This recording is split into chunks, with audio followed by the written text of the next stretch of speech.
We already know that kinetic energy is the energy due to motion.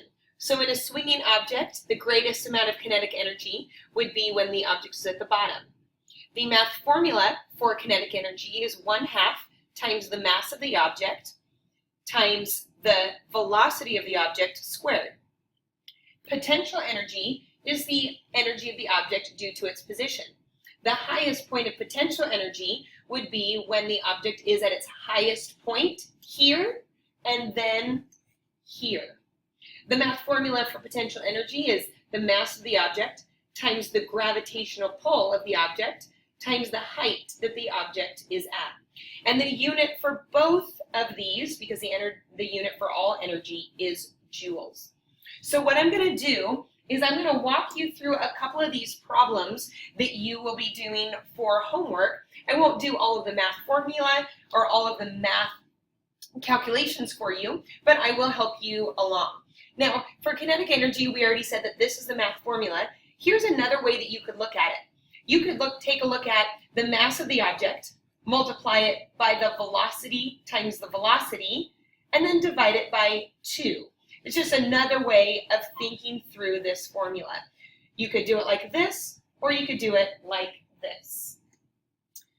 The formula for potential energy is mass, which we already discussed, times the gravitational pull, which will always be 9.8 meters per second squared. Remember, this is the acceleration of gravity times the height of the object.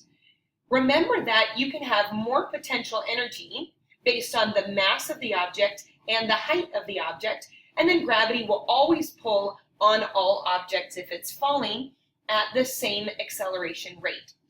Right here on your page are just some examples of units that you need to know. Remember, the unit for energy is joules, the unit for weight, mass, velocity, height, and acceleration.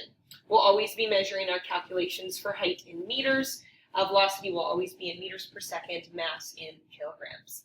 So let's start with this problem here. You serve a volleyball with a mass of 2 grams. The ball leaves your hand with a speed of 30 meters per second, or a velocity of 30 meters per second. The first thing you have to think about is the object moving? If the object has a speed of more than 0, then yes, we can assume that the object is in motion. Therefore, the object has kinetic energy. Now we know the type of calculation I need to use. I'm going to use the formula KE equals mass times volume divided by 2. The mass of the object is 2 kilograms times 30. I'm not going to do all the units for the sake of my space. Times 30 again. So 2 times 30 times 30, because that's velocity squared, divided by 2. And I'm going to let you do that calculation. You can, of course, use a calculator and make sure, since you're solving for energy, that you use the correct unit.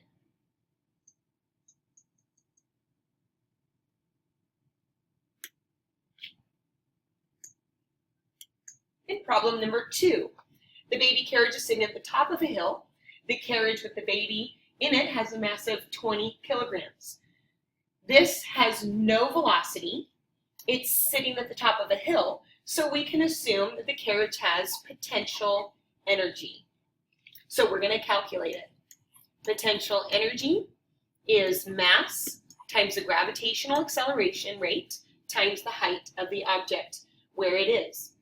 The mass of this object is 20 meters times 9.8 meters per second squared times 20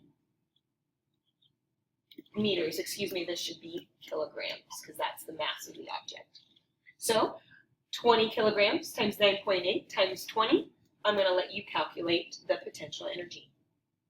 For question number 3, I'm going to help you with some things to think about, but I am not going to give you all of the answers here. Think about the toy car that is sitting on a platform. So what kind of energy would it have?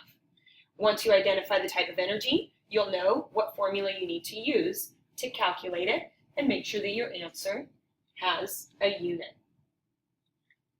B, if the toy car falls off the platform and has this as a velocity, think about whether or not the object is moving.